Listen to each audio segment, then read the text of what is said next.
A Bíblia nos chama para andarmos de glória em glória. Se você está bem hoje, não descanse. Aquele que está em pé, cuidado para que não caia. Mas seja transformado de glória em glória. E aí, no 1 Coríntios 2,16, fala que nós temos a mente de Cristo. Olha só, nós temos a mente de Cristo. Parece uma coisa de outro mundo, né? Como assim nós temos a mente de Cristo? Pois quem conheceu a mente do Senhor que o possa instruir? Nós, porém, temos a mente de Cristo. Deus, Ele se revelou a nós através do seu Filho Jesus Cristo. Hoje o seu Filho Jesus Cristo habita em nós. E se Ele habita em nós, nós temos a sua mente. O que significa? Nós estamos mortos para os nossos pecados, porque Jesus Cristo morreu. Nós estamos vivos com Cristo, porque Jesus Cristo ressuscitou. E nós ressuscitamos juntamente com Ele. Um sacrifício vivo experimenta uma vida de crescimento constante. Se você realmente é um sacrifício vivo, a sua vida ela tem que ter uma constância. Já viu aqueles crentes que, né, pé aqui, pé acolá, né, como dizia aquela musiquinha, né? Uma hora no mundo, uma hora na igreja, não tem constância na sua vida, não tem um ritmo. Ele vive oscilando, vive indo de igreja em igreja. Ah não, essa igreja aqui não é boa, essa igreja aqui não é boa. Ah não, essa igreja, a PEN é boa. Não, aquela igreja ali não é boa. Ah, não gosto daquele pastor, não gosto daquele irmão. Ela nunca vai estar satisfeita. Um pastor uma vez disse: não procure a igreja perfeita, porque ela não existe. E se você achar, não entre lá, porque o dia que você entrar, ela deixa de ser perfeita. Porque todos nós somos imperfeitos, buscando a perfeição, buscando a redenção. Em Colossenses 1,10 fala assim: a fim de viver de modo digno do Senhor, para o seu inteiro agrado, frutificando em toda boa obra e crescendo no pleno conhecimento de Deus. A vontade, nosso quarto elemento, é a disposição da mente de fazer o que é certo, ou a capacidade que você tem de fazer aquilo que é certo. A volição, a sua vontade, ela deve estar submissa à vontade de Deus. O próprio Cristo nos deixou esse exemplo. Antes de ir para a cruz, o que ele falou? Se possível for, passa de mim esse cálice, mas não seja feita a minha vontade, mas a tua vontade. Quantos de nós muitas vezes sucumbimos às nossas próprias vontades? Por que a gente não tem essa mente de Cristo ainda? Senhor, olha, eu quero muito fazer isso, eu quero muito pecar, eu quero muito fazer isso, eu quero pegar aquela posição, eu quero ter aquela posição, não importa o que eu tenho que fazer. Mas muitas vezes nós nos esquecemos: Deus, qual é a sua vontade para mim? Nossa vontade deve estar compromissada a Deus, ela deve estar submissa à vontade de Deus. O fato de nós sabermos algo não necessariamente significa que vamos fazer o que é certo. Nós sabemos muitas coisas, muitos de vocês que têm 1, 2, 3 faculdades.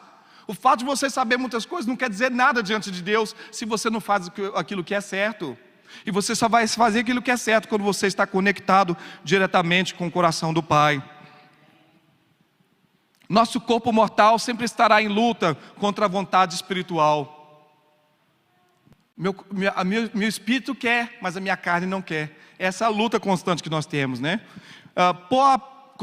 Colocar à prova a vontade de Deus não quer dizer que validamos a vontade de Deus, mas que demonstramos com nossas vidas a sua vontade para nós. Qual que é a vontade de Deus para nossas vidas? Que nós nos santifiquemos. Essa é a nossa grande missão no século 21. Olha para o mundo ao seu redor, olha para o mundo. O mundo está indo de mal a pior, mas Deus colocou sobre a terra os seus eleitos, e nós temos essa missão de vivermos uma vida de santidade. Nós devemos viver uma vida de exemplo. Efésios 5:8 fala assim: pois outrora ereis trevas, porém agora sois luz no Senhor. Andai como os filhos da luz, porque o fruto da luz consiste em toda bondade, justiça e verdade, provando sempre o que é agradável ao Senhor. E não sejais cúmplices das obras infrutíferas das trevas, antes, porém, reprovai-as. Porque o que eles fazem em oculto, o só referir é vergonhoso.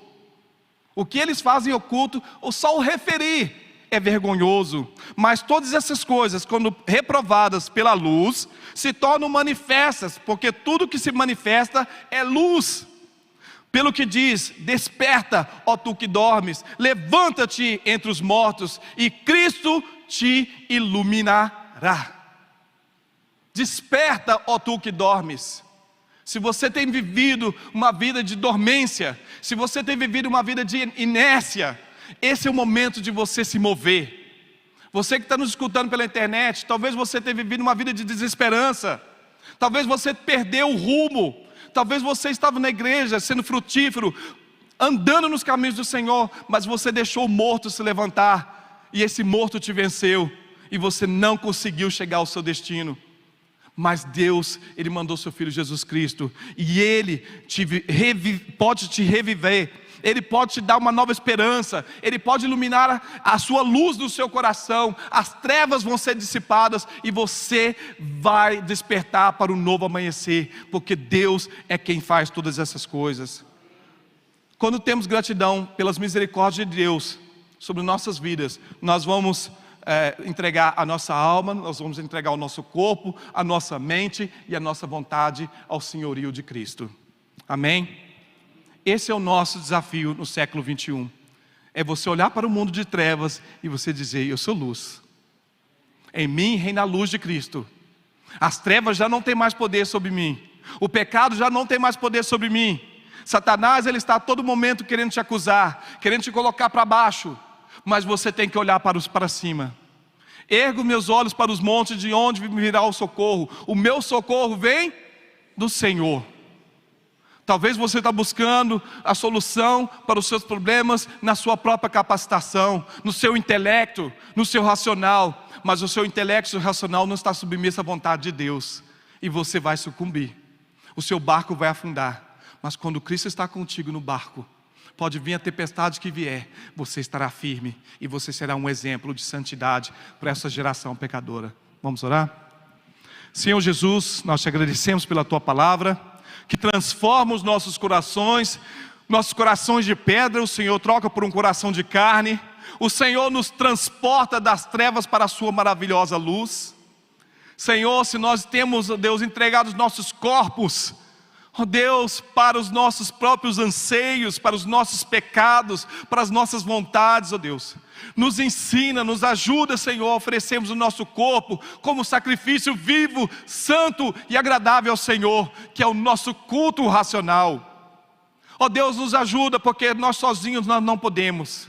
Ó Deus, muitas vezes nós temos olhado para tempestades das nossas vidas e nos sentimos, ó Deus, totalmente incapazes, ó Deus, de nos movermos. Mas é nesse momento, ó Deus, que nós temos que fazer como Pedro, Deus, esticarmos os nossos braços, ó Deus, e dizer: olha, até aqui eu tentei com todas as minhas forças, mas eu não consegui, eu falhei, Senhor. Andei derradeiro, andei, ó Deus, no pecado, ó Deus, eu tenho andado nas trevas, mas o Senhor tem me chamado para a luz. Me ajude. Pega minhas mãos, ó Deus, me tire, ó Deus, desse lamaçal de pecado, me tire, ó Deus, dessa vida, Deus, que eu tenho vivido, uma vida, Senhor, de pequenez, uma vida de mediocridade. O Senhor tem nos chamado para vivermos de glória em glória, Senhor, nós temos vivido, ó Deus, de forma vergonhosa. Nos ajuda, Deus, como nação brasileira, ó Deus, a nos rendermos aos seus pés, a oferecermos, ó Deus, o nosso sacrifício vivo e agradável ao Senhor, Pai. Em nome de Jesus, ó Deus, fala aos nossos corações, ó Deus, aos nossos ouvintes, ó Deus, pela internet, Senhor. Deus, vocês têm andado, ó Deus, sem esperança, Senhor, que o Senhor enche os corações deles de esperança, Senhor, nesse momento. Vocês têm, ó Deus, andado, Senhor, perdidos, ó Deus, que o Senhor os encontre nesse momento, Senhor, e os conduza, ó Deus, no seu caminho eterno. Em nome do Senhor Jesus Cristo que nós oramos, ó Pai. Amém.